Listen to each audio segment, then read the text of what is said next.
Short hop lasers. If you look at the normal laser just on the ground, Falco has a lot of lag putting his gun away.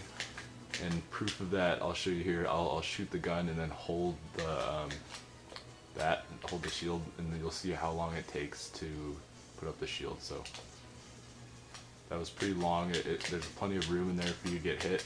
So the reason you would use short hop lasers is that it reduces the lag, and after short hop laser you can shield immediately or run up and do whatever you want. So that's the benefit. Also, short hop lasers allow you to move like freely around the stage, so you don't have to just stand there. You can retreat and you can move forward. So I think that the best way to learn these is that you just practice short hopping. Obviously, if you have trouble going too high, just tap the button. And when you jump, you're going to want to move back and forward. So when you jump, just move your control stick all the way over. And then the key to getting the timing right and not shooting them up here is by moving over. You're spending some time moving the control stick over and not shooting. So let's say like I jump and go like that, then if I shoot the laser too early while I'm moving the control stick over and jumping forward and backward, then I'm gonna phantasm.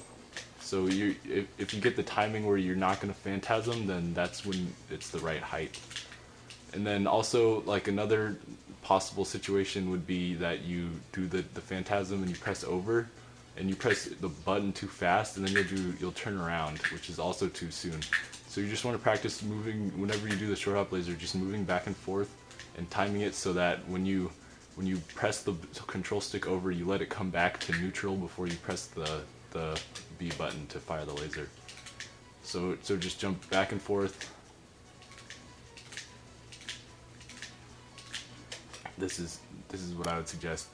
When you're doing them, you can't, to practice short hop double lasers, you can't just stand. It's the same thing. You have to be moving around, because if you just stand and try and time it, it's really difficult, or you're gonna give up on it like I did. But if you're moving around, then it won't be nearly as bad, and you'll get the timing much better. So it's the same thing where you're gonna want to like run forward, so you have momentum and you're moving forward or back. Just time it as though, like, instead of doing the letting it come back to neutral, you're gonna just press the button instead. And a good way, the B button instead. So a good way to do these too is when you're running away, like let's say I'm retreating, a good way to do them is to run away, and then when you jump, press back towards the enemy and then just press B immediately. Like when you notice other people do these in videos or whatever, and they want to show you how to do it, they're always moving around. That's the key. But if you jump and do short hop laser, then you can shield immediately after. Or let's say do that or whatever you want. Grab. If sometimes you want to get the chain grab, you know how to chain grab.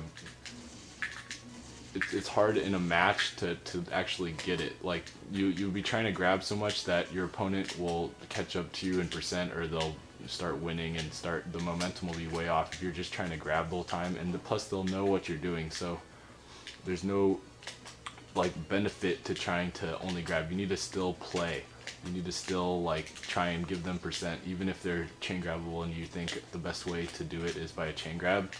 You need to still act like you're playing and play and give them damage with lasers and other things. So things I would suggest of getting a grab, like after giving a percent, I would do grabs out of your neutral A combo, which is just that. So if you do one, the grab button will just make you do I was pressing Z there rather than A.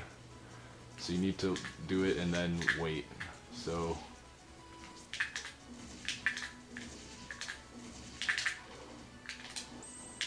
and then another thing, this was mentioned in another video, if you do a dare on heavier characters, you can do that and get it right off the bat. Okay, next thing is getting the spike off at the end of the chain grab, which may seem like I don't know what I'm doing because I just missed it twice, but the key with the spike is knowing when to do it on your grab.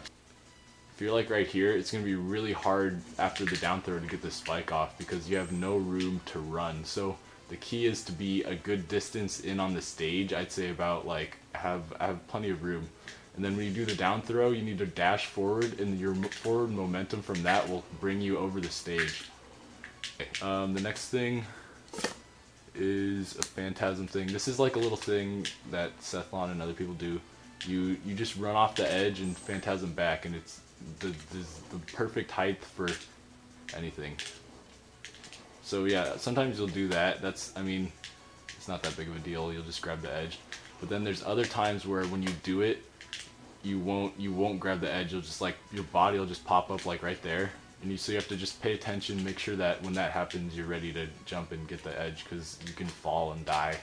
Obviously, it's good. Let's say like yeah, if you want to combine the lasers and then suddenly you do that, it's a good mind game. And oh, ledge stall. Okay, so if you let's say your opponent's off the edge and they're trying to recover vertically, so the way that you time the invincibility right is by pressing off the stage. So you're gonna, let's say I'm hanging. This is what it looks like without being on the stage. You press away from the stage, and then you press up B immediately, and you'll grab the edge.